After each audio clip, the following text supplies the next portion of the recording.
We had planned the hike for a few weeks. There were 6 of us, 3 guys, 3 women, all of us in our late 20s or early 30s. We knew each other through mutual friends, a mix of coworkers and people who had met on previous hikes. We weren't all close, but we had enough shared experiences that it didn't feel awkward. The plan was simple: a 3-day, 2-night out and back hike in Washington State, deep in the woods where cell service dropped off about 30 minutes into the drive. The trail we picked wasn't a well-known one. It wasn't on any big tourist sites, and that was part of the appeal. One of the guys, Matt, had been there before. He'd hiked it the year before and talked it up. Said it had a couple of good spots to camp, a lake on the second day, and views of the hills that stretched out for miles. We trusted him. We packed light but smart backpacking gear, tents, water filters, food, headlamps, and the usual safety stuff. Nothing fancy, just enough to keep us dry and fed. The first day went fine. We hit the trail mid-morning, legs fresh, talking about life and work and random stuff. The forest was beautiful, dense firs and moss-covered ground, everything shaded and cool. The air had that smell you only get out there: damp earth, pine sap, and something old and still. We made camp before sunset at a clearing near a stream, built a small fire, cooked some freeze-dried meals, and joked around until everyone crawled into their tents. The second day was tougher. The trail narrowed, the incline kicked in, and we didn't talk as much, just focused on getting through the miles. We reached the lake around late afternoon, tucked between 2 ridges. It was colder there.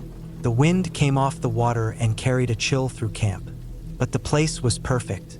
Quiet, no signs of other people, not even trash. Just us and the sound of birds and distant wind through the trees.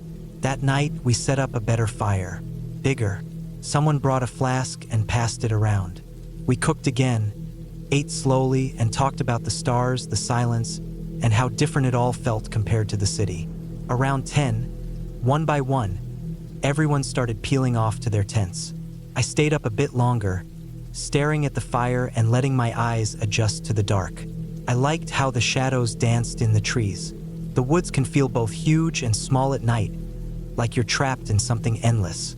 Around midnight, I felt the urge to take a piss. I didn't want to go right outside the tents, so I grabbed my headlamp, didn't turn it on, and walked into the woods, just far enough for some privacy. Maybe 150, 200 yards. It wasn't a straight line. I kind of curved around, stepping over roots, avoiding the crunch of dry branches. I knew I'd be able to follow my tracks back. I wasn't worried.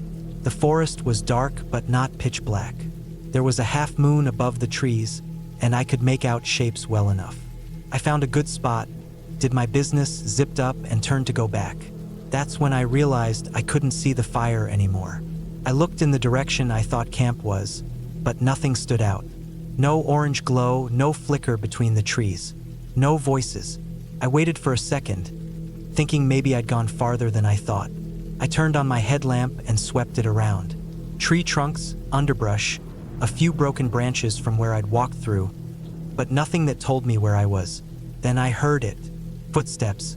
First, it sounded like one person, not running, just walking, moving lightly over the forest floor.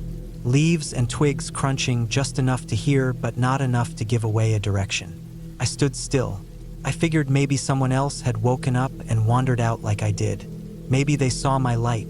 Maybe it was Matt or Becca or one of the others. I turned off my headlamp to see if I could spot their light. Nothing. Then the footsteps stopped. I stood there, listening. I didn't call out. Something about the silence that followed made me want to stay quiet. I took a slow step backward, feeling with my heel before putting weight down, trying not to snap a twig or rustle leaves.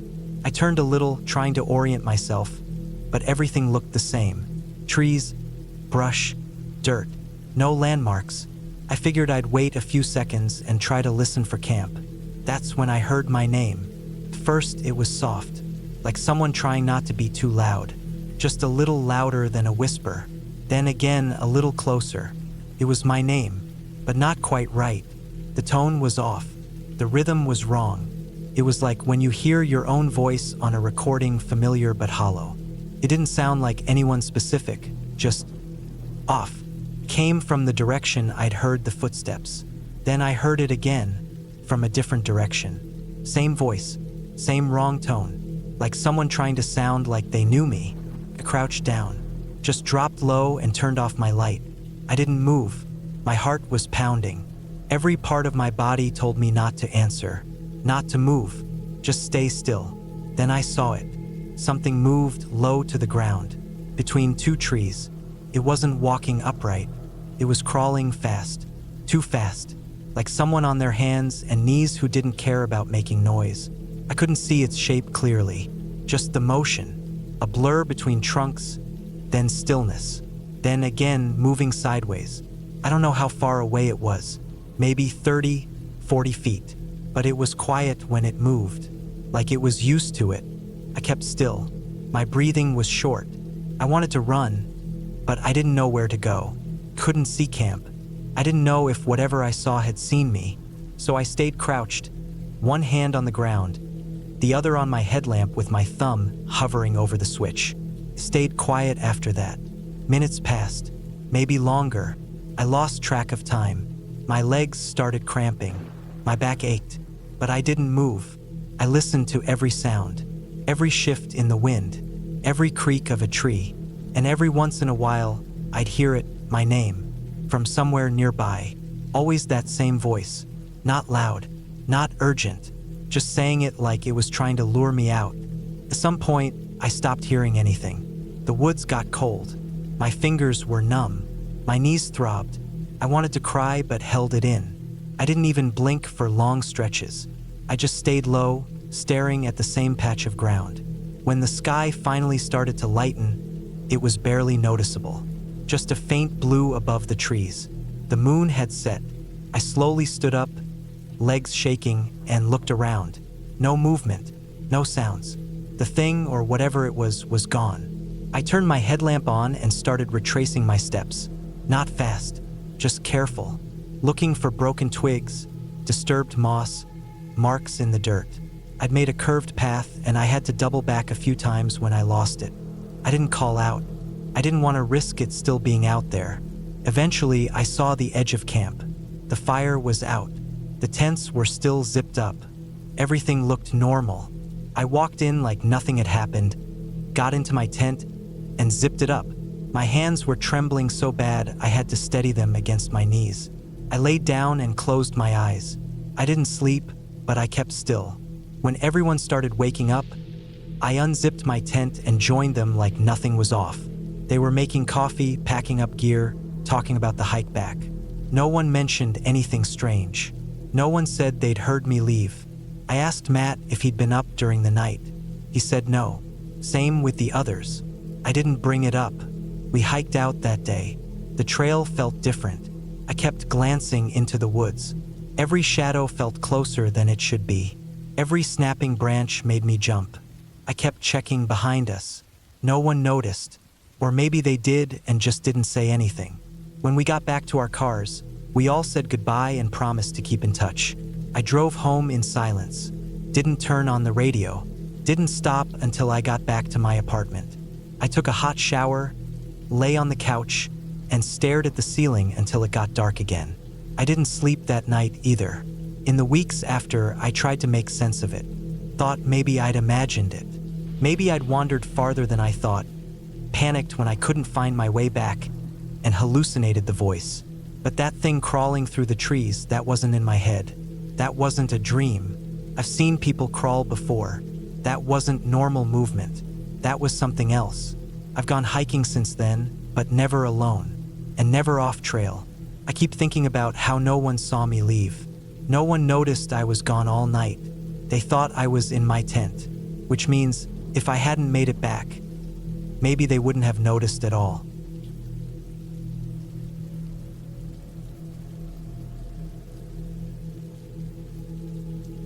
Two years ago, I went camping with my cousin in northern Minnesota.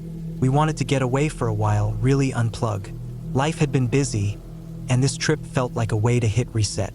We picked a weekend in early fall when the leaves were turning and the nights were cold enough to keep the bugs away, but not so cold it was miserable. We'd done trips like this before, mostly in state parks or campgrounds, But this time we wanted something deeper, quieter. We studied some old topo maps and chose a spot near a small lake far from any marked trail. Took us half a day of hiking to get there. The place was beautiful. The lake was still untouched. Not a sign of human activity. No wrappers, no fire rings, no stumps from someone cutting wood. Just forest, clean and deep. The trees were mostly birch and pine, tall and dense, with a thick layer of fallen needles and leaves that muffled every footstep. We set up our tent on a flat patch just off the lake and built a small fire ring with rocks. It felt perfect, like we'd found our own little corner of the world. We spent the day gathering wood, fishing, and just walking around. There was a stillness to the place I hadn't felt in years. No planes overhead, no traffic sounds, not even birds after a while, just the wind moving through the trees and the occasional ripple on the lake. That night, we cooked some fish over the fire and stayed up talking. The stars were clearer than I'd seen in a long time. Around midnight, we sat in silence, just listening. That was when we first heard it, a soft tapping. At first, I thought it was a woodpecker, but it was slow and spaced out. Tap, tap, pause, then again. It was coming from the trees around us, maybe 50 feet out. The sound moved, same rhythm, but from a different spot. Top, top, perse. Then again, a little closer. We laughed it off, said it was just some animal or maybe even tree branches knocking together. But the way the sound traveled, it didn't feel like wind. It felt deliberate. We stood up and shined our flashlights into the woods, but the beams only lit up the first few rows of trees. Beyond that, just black. The sound stopped when the lights hit. Nothing moved. No rustle of leaves. Nothing. We added more wood to the fire, making it big. Fire felt safe. We stayed up until almost 3 a.m., both of us yawning and cold but not wanting to be the first to go in the tent. Eventually, the fire died down enough that the cold pushed us inside. We zipped the tent tight and didn't talk much. I left the rainfly rolled up so we could see out the mesh top and watch the stars. That helped, somehow.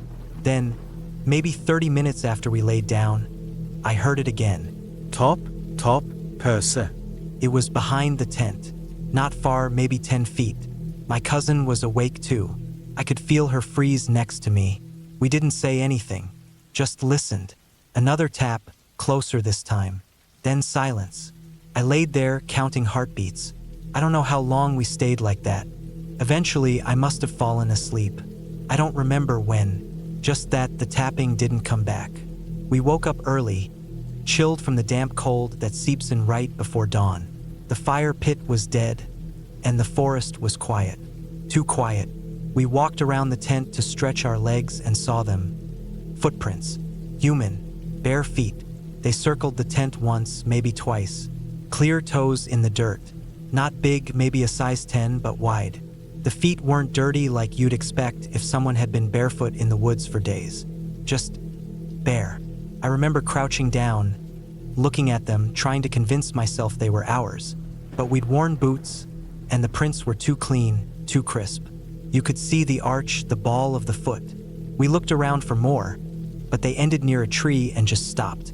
No prints leading to them, just a circle around our tent and nothing else. We didn't talk about it much while packing up. It was one of those moments where saying anything would make it too real. The hike back felt long. Every snapped twig made us jump. We didn't stop once, didn't eat until we were back at the car. On the drive home, we finally talked. We went through the possibilities. Maybe a hiker? But who hikes that deep in barefoot? And why come up to our tent, walk in a circle, then leave without saying a word? No sign of campfires, no other tracks. Maybe a local? But the nearest road was 10 miles away. No cabins, no trails, no signs of hunting blinds. Just pure, deep woods. For weeks after, I kept thinking about it. I checked online forums, searched for stories of barefoot hermits, old legends, anything that might explain it. But nothing made sense. It was too precise, too quiet. Someone had to walk into that thick forest at night, without light, barefoot, find our tent, walk around it, and leave without a trace. What gets me still is the tapping. It moved like someone circling us slowly, keeping time. I don't know if they were hitting trees or stones or just using a stick. but it was deliberate, measured, like they wanted us to hear it but didn't want to be seen. We haven't been back to that area since. Not because we're scared exactly, but because the place changed after that.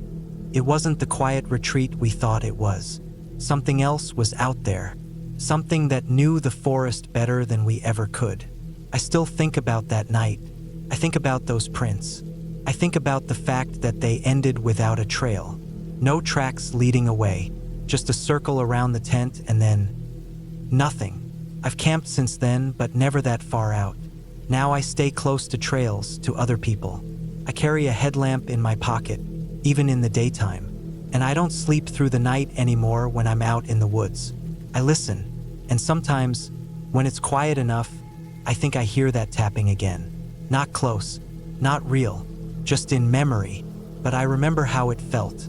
Cold, intentional, like someone was keeping rhythm with our fear. That part doesn't go away.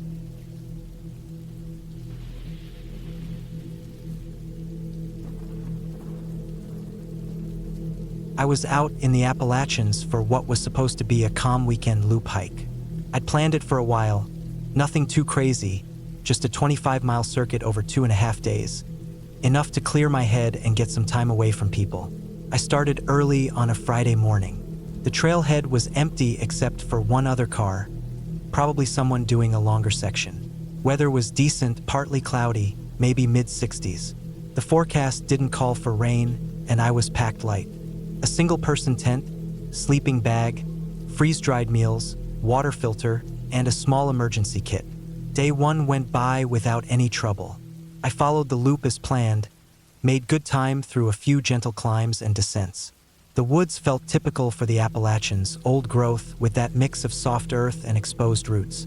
I camped just off a ridge the first night, found a flat enough patch where I could lay down, made some instant rice and called it a day. It got chilly fast once the sun dropped, but that was expected. The wind rustled the trees a bit overnight, but I slept all right.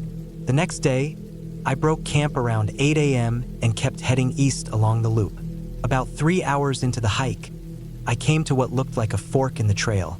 One direction continued along the obvious route, blazed and well-worn, but there was another path veering slightly to the right. It wasn't marked.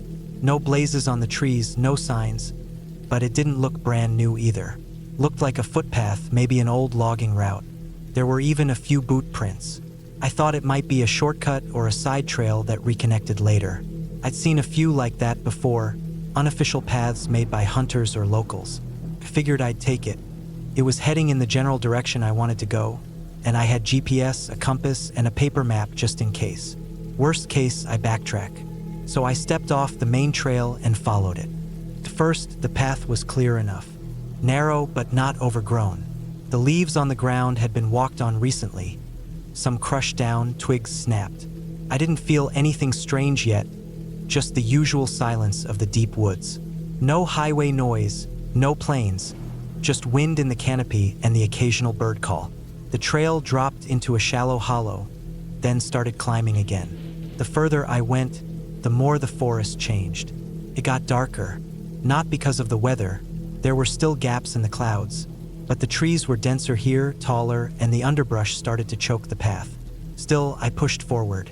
I figured I'd already come a half-mile down this track, and going back would waste time. Then I stopped seeing any boot prints. The trail turned soft, like it hadn't been used in years. Moss grew right across the footpath. Cobwebs stretched between branches at knee height. It felt like I was pushing into a part of the forest that didn't want visitors. The quiet got heavier. No more birds, no insects, just wind barely there. I should have turned around. I know that now, but something about the way the trail wound ahead, like it was always just about to open up, kept me going. That's when I found the shack. It was tucked in a thicket of rhododendrons, nearly invisible until I was almost on top of it. The wood was gray and soft with rot, the roof sagging inward. Windows were broken out, shards of glass scattered on the mossy ground. One of the shutters hung by a single rusted hinge. A tree had grown close to one wall, forcing the boards to bow outward. The door wasn't locked. It wasn't even closed. It leaned open, held in place by debris on the floor. I stepped in, just a few feet.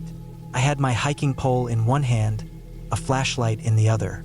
It wasn't dark inside, but the shadows were deep. The air smelled like mold, wet wood, and something else metallic, dry. Dust maybe, or rust.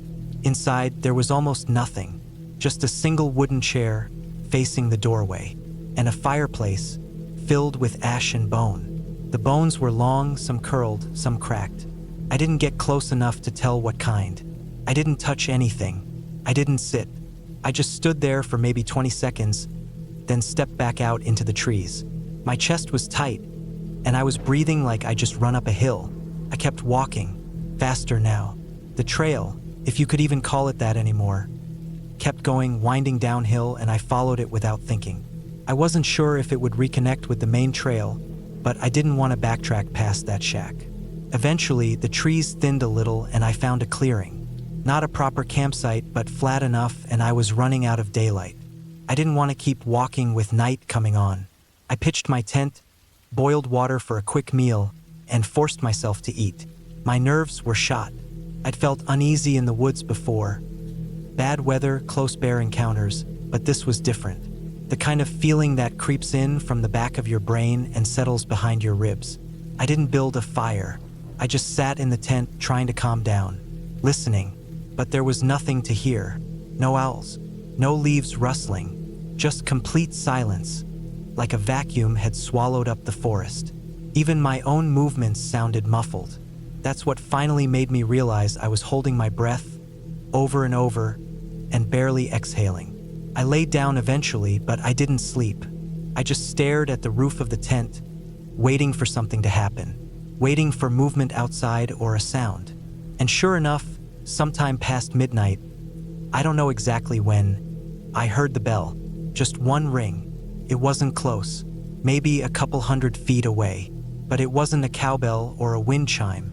It was heavy, solid, the kind of bell you'd hear in an old schoolhouse or hanging from a church tower.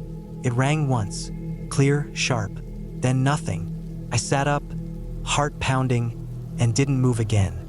I didn't turn on my headlamp. I didn't unzip the tent. I just sat there, waiting, straining to hear anything else. But the bell didn't ring again. I stayed like that until first light. At dawn, I packed everything in less than 10 minutes. Didn't eat, didn't filter water, didn't even lace my boots right. I just threw everything into my pack and started walking back the way I came. I didn't want to risk going further down that path. I didn't care where it led anymore. I wanted out. The trail was harder to follow going uphill. The moss and roots were slick, and I kept slipping, falling forward into brambles. I cut my palm on a sharp rock, bled through the gauze in my kit. My legs ached, and my lungs burned, but I didn't stop.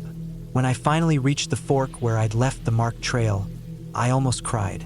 I turned left, back toward the main loop, and didn't look back.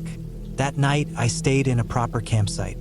Fire ring, other hikers nearby, the works. I didn't talk to anyone.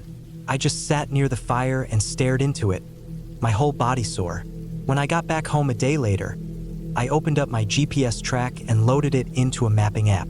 I wanted to see how far off course I'd gone. The line traced neatly for most of the loop, then veered off sharply to the east into what looked like a blank section of forest.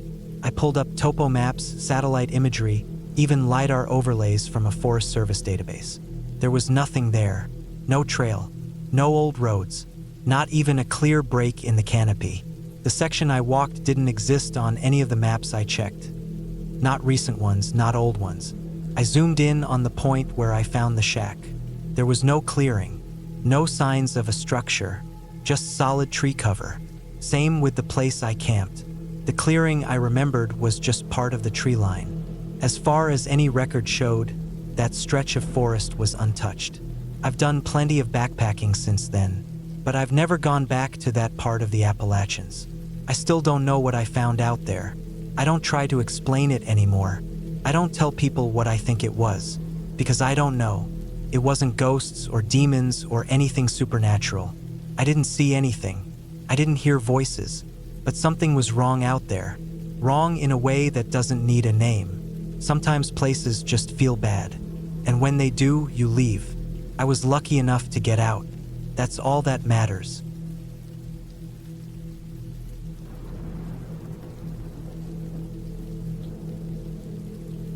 I've always enjoyed being out in the woods. Something about the quiet, the stillness, the way the trees move in the wind, it always helped me reset my mind. I'm not the kind of person who needs company on a hike or a reason to go out. Being in the woods has always been reason enough. That weekend, I was off work for 3 days straight, and the weather was perfect, cool enough that the bugs were mostly gone but not cold enough to need winter gear. I packed light, just enough food and gear for 2 nights. I knew the forest well enough that I didn't bother with GPS. I had a paper map just in case, but I rarely needed it. I chose a section of forest that was a little out of the way. It wasn't a park or part of any designated trail system. It was just state forest land, big, quiet, and mostly ignored. There were some old logging roads that cut through parts of it, and a few ATV trails, but I hadn't seen anyone back there the last couple times I visited. That's what I liked about it. No people, no noise, no distractions. I parked my truck in a small pull-off just off a dirt road and loaded up. My pack was about 30 pounds. I had my small tent, sleeping bag, a water filter, some jerky and dried food, and a .38 snub in a side pouch. I always bring the revolver, not because I expect trouble, but because being alone in the woods comes with some unknowns. Wild animals, mostly. Coyotes, maybe a black bear. I'd never had an issue, but it gave me peace of mind. I started hiking around 10 in the morning. The sky was a dull gray, the kind of overcast that doesn't feel threatening, just flat. The air was crisp, and the leaves were thick on the ground. I was heading toward a spot I'd camped at once before, a small rise near a narrow stream. It wasn't on any trail, just something I found by bushwhacking. Took about 4 hours to reach it. I moved slow, taking breaks and watching where I stepped. There was no rush. When I got there, everything was just like I remembered. The stream had water flowing strong from the recent rains, and there was a good flat patch under a large pine that blocked some of the wind. I set up camp, boiled some water for noodles, and sat with my back against the trunk, eating slowly, listening to the water. The wind picked up a bit as the sun started to go down, and I layered up. The woods started to feel deeper around twilight, like they stretched farther away from the rest of the world. It was dark by 7. I climbed into the tent, zipped it up, and lay there reading by headlamp for a while. The forest was quiet, too quiet maybe. There weren't many animal sounds. No owls, no distant coyotes, just wind. I didn't think much of it. Sometimes, things are just like that. I woke up around 2 in the morning needing to pee. I got out of the tent, shivering a little, and walked a few yards away. I tried not to shine my light around too much, just enough to see where I was going. I could feel the quiet pressing in again. No rustling, no water sounds, just that low kind of silence where your ears start making things up. I finished, zipped up, and turned to go back to the tent. That's when I noticed something. There were fresh scuff marks in the leaves. About 10 feet from the tent, in a curved line, like someone had dragged their boot through the undergrowth.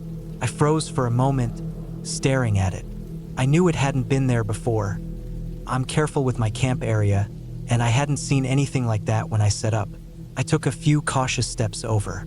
The marks weren't deep, but they were there. Someone or something had passed through recently, and not in a straight line. It curved like they were moving in a half circle around the tent. I scanned the tree line with my light, my hand drifting to the revolver. Nothing, just trees and darkness and shadows that didn't move. I told myself it could have been a deer or something bigger, an animal that passed through, maybe even sniffed around the tent. But I couldn't shake the feeling that it wasn't.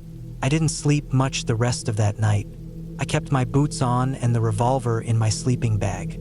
Every time I started to drift off, some sound would bring me halfway awake. By sunrise, I felt like I'd barely slept at all. I made coffee, packed up quickly, and decided to keep moving. I didn't want to stay in the same spot. I'd originally planned to loop around and camp in a second spot deeper in, but now I just wanted to be moving. I wasn't ready to leave completely, but something felt off, like I wasn't as alone as I thought. By mid-morning, I was following a shallow ravine, looking for a spot to cross. The trees were thicker here, and the underbrush had less leaves, just tall gray stalks and fallen branches. I paused to eat and rest on a large flat rock near a dry creek bed. That's when I noticed something again. A single boot print in the mud. It wasn't mine. The tread was wrong, too shallow. And the size was different, longer but narrower. I stared at it for a while. It wasn't old. The edges were still sharp, not filled in by wind or rain. Pointed in the direction I came from. Someone had been following behind me or had walked through this area before I got here. I felt my heartbeat in my ears. I stood up slowly and started scanning again. Nothing, but I felt watched.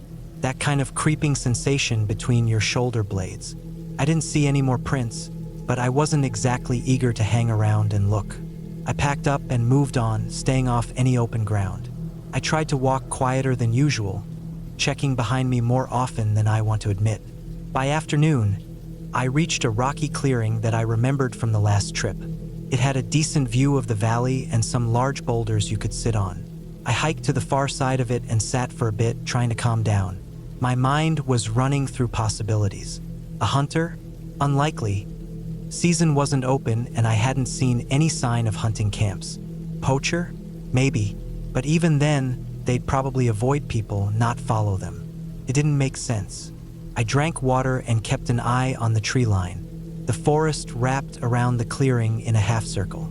I couldn't shake the feeling that if I turned my back, something would be there when I turned back around. I waited about an hour, trying to convince myself I was being paranoid. Finally, I got up and started walking again, thinking I'd find another spot to make camp before dark. I didn't want to sleep in the clearing. It felt too open, too exposed. About a mile farther in, I found a narrow trail I didn't recognize. It cut down along the side of a hill, weaving through the trees. It didn't look like it had been used much, but there were scuffs in the leaves. Not quite prints, just places where the top layer had been disturbed. I hesitated. Part of me wanted to avoid it. Another part of me wanted to know if someone else was out here. I followed it. The trail dropped steeply, then leveled out near a dry stream. The trees grew tighter together here, and the light was dim even though it was still afternoon. That's when I saw something that stopped me cold. On the far side of the stream, someone had made a camp. But it wasn't right. There was a tarp strung up between two trees, old and fraying. Underneath it were empty cans. Beans, soup, some torn open, some crushed flat. There were clothes too, or scraps of them. A torn jacket, stained and muddy. A boot with the sole peeling off. And bones. Small ones, scattered around the edges of the camp. I couldn't tell what they were from, but they didn't look like animal bones. Too clean, too white. Not in a pile, but spread around, like they'd been thrown or dropped without care. The air smelled wrong. Not strong, but sour, like something had been left out too long. I didn't move. I just stood there staring at it. It didn't look lived in, but it didn't look fully abandoned either. Like someone came and went, like they didn't want to be seen. I backed away slowly, not taking my eyes off it. Once I was out of sight of the camp, I turned and moved fast. Not running, but close. My heart was pounding, my ears straining for any sound behind me. I didn't look back. I didn't want to. I hiked for over an hour without stopping, not even for water. I knew I was off my planned route now. The terrain was unfamiliar, but I didn't care. I just wanted distance. I didn't know who was out there or what they were doing, but I didn't want to be anywhere near them. Eventually, I found an old logging road. It was overgrown but still passable. I followed it west, hoping it would connect to a road or something familiar. By dusk, I still hadn't seen anything I recognized, but I wasn't willing to set up camp again. Not with the sky getting dark and my nerves shot. I kept moving into the evening, my legs aching, pack digging into my shoulders. I was running on adrenaline. The forest was closing in with the dark, everything turning to shadow. I kept thinking I heard footsteps behind me, branches snapping that weren't from me, a rhythm in the noise that felt too human. Around 8:30, just when I thought I couldn't go any farther, I saw headlights. Way off through the trees, probably half a mile, maybe more, but they were real. I turned toward them, cutting through the woods, stumbling over roots and rocks, my breath ragged. The lights grew bigger, brighter, and finally, I broke out of the tree line onto a gravel road.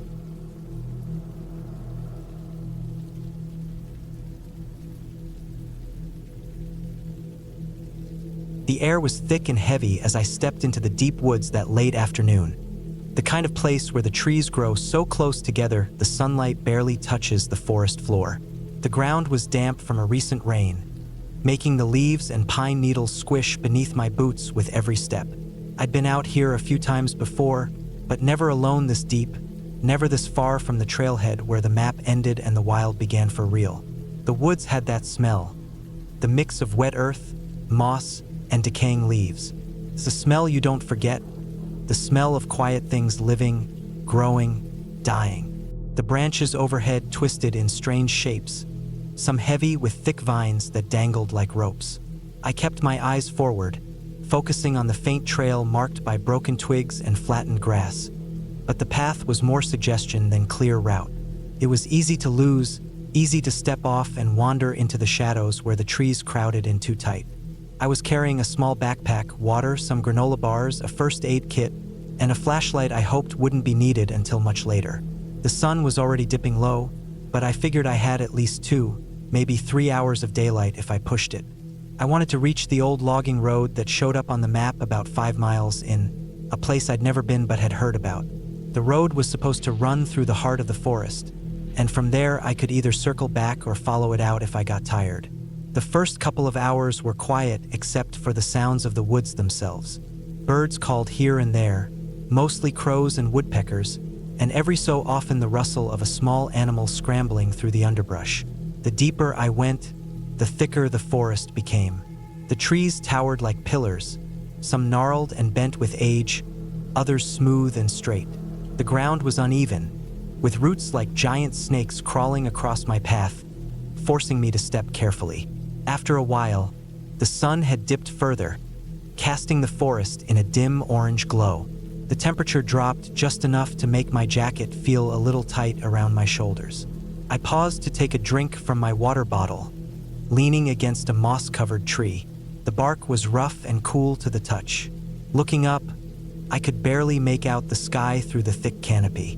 A few thin clouds drifted by, but no stars yet. It felt like the whole world was holding its breath. I pressed on, eyes scanning the forest floor for signs of the logging road. According to the map, I should have hit it by now, but all I saw were more trees, more tangled roots, and a creeping sense that the forest was getting stranger. The air grew heavier, like the woods were closing in around me. The sounds I'd been hearing, birds, insects, small animals, started to fade until all I could hear was the thump of my own heartbeat and the soft crunch of leaves beneath my boots. At one point, I passed a large patch of broken branches and flattened grass that looked like something big had pushed through. Maybe a deer or a bear, I thought. But there were no fresh tracks, no signs of claws or fur. Just the trail disrupted and the smell of crushed leaves. A knot formed in my stomach, but I forced myself to keep moving. I didn't want to be out here after dark if I could avoid it. As the light faded, I decided to stop for a moment and pull out the flashlight. The beam cut through the dark like a knife, illuminating the twisted shapes of tree trunks and the thick underbrush. The forest felt endless and hollow. I took a deep breath, trying to calm the tightening in my chest. I reminded myself this was just a forest. Nothing alive wanted to hurt me if I didn't bother it. But even as I thought that, I couldn't shake the feeling that I was being watched. I picked a direction that felt right according to the map and started walking again, the flashlight sweeping over the ground and trees ahead. Then I noticed something odd. The trail seemed to disappear altogether. No broken branches, no flattened grass, just unbroken forest, dark and silent. I stopped and turned around, trying to catch the last glimmer of daylight behind me. The woods looked like a wall, solid and unmoving. I tapped the map again, double-checking my location. I must have taken a wrong turn somewhere. The feeling of being lost settled in, cold and heavy. I tried to stay calm, told myself to breathe and think. I figured I could just backtrack to where I was sure of the path, then try again. But when I turned around to go back, the forest didn't look the same. The trees seemed closer, darker.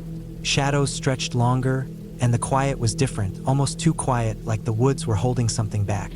I took a few steps, but my boots slipped on a slick patch of moss and mud. I caught myself on a tree trunk, heart pounding. Suddenly, I heard a crack behind me. A sharp, dry snap of a twig breaking. I froze. The sound came from deeper in the woods, but close enough to make my skin crawl. I waited, every muscle tight. Nothing else moved. No animals, no wind, just silence. I shook my head and told myself it was probably just a squirrel or a falling branch. I turned the flashlight beam back on and kept moving slowly, trying to stay on some kind of path. But the more I walked, the more I felt like the forest was changing around me. Trees seemed to lean in, branches reaching out like fingers. The shadows were darker, and the air smelled different.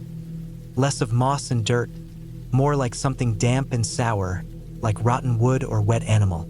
My pace quickened. I wanted to find that logging road before the sun disappeared completely. I knew I had to get out of these woods, but the trail was gone. The forest looked endless, an unbroken maze of trees and shadows. Then I saw something else, tracks. Large footprints pressed into the soft earth. They weren't deer or bear prints. These were bigger, wider, with deep claw marks. I knelt down to look closer. The shape was unfamiliar, almost human but not quite. The claws were sharp and long, like they belonged to some wild animal, but the prints were too tall to be from any animal I knew. I stood up quickly, heart racing. The tracks led deeper into the woods, away from any direction I recognized. I debated whether to follow them or turn back, but something pushed me forward. A mix of curiosity and that primal fear that sometimes makes people move toward danger instead of away. I followed the prints carefully, the flashlight barely lighting the way. The trees grew thicker, their branches tangling overhead so tightly I had to duck to avoid being caught. The ground sloped downward into a small hollow where the air was colder and damper. I could hear the faint sound of running water nearby, probably a creek or spring. The footprints ended at the edge of the hollow, disappearing into a dense thicket of bushes and brambles. I peered through the branches but saw nothing except shadows and the occasional glimpse of broken twigs. The forest seemed to hold its breath again. I felt like I'd walked into a trap. My skin prickled with a cold sweat. The flashlight flickered for a moment, then steadied. I told myself to stay calm, but the silence was oppressive. I turned back slowly, trying to retrace my steps, but the forest had changed too much. The trees all looked the same, the shadows shifting with the last light of day. I had no idea which way led out. Panic started to rise in my chest. I took a deep breath and pulled out my phone to check the GPS. No signal. I wasn't surprised, but the realization hit hard. No way to call for help. No way to know exactly where I was. The sun finally set, and the forest went black except for my flashlight. Every step echoed in the quiet, and every sound was magnified. The rustle of leaves, the snap of branches, the occasional distant cry of an animal. I moved slowly, trying to keep track of landmarks, but the woods seemed to shift and close in. I decided to stop and set up a small camp. I found a clearing surrounded by thick trees, a spot that felt safe enough for the night. I gathered some dry wood and started a fire, the crackling flames casting dancing shadows on the trunks around me. The warmth was comforting, but it did nothing to ease the gnawing fear inside. I ate some food, drank water, and listened. The forest at night was alive in ways I hadn't noticed during the day. Tiny insects buzzing, the distant call of an owl, the rustle of a small animal in the brush. But beneath those normal sounds was something else. A low, deep thud, like something heavy moving just beyond the firelight. I kept my flashlight close, my hand on my pocket knife. I told myself it was just a bear or a large animal. But no matter how many times I convinced myself, the feeling didn't go away. Something was out there, watching, waiting. I didn't sleep much. Every time I closed my eyes, I saw the dark shapes moving just beyond the trees. At one point, I thought I heard something walking around the edge of the clearing. I stayed very still, holding my breath until the sound faded. When dawn finally broke, the forest looked different in the light. Less threatening, more alive with the soft greens and browns of the trees and moss. I packed up quickly, feeling the pressure to get out before the woods could trap me again. I moved cautiously, trying to find any sign of the logging road or the main trail. I kept an eye on the sun's position to guide me roughly west,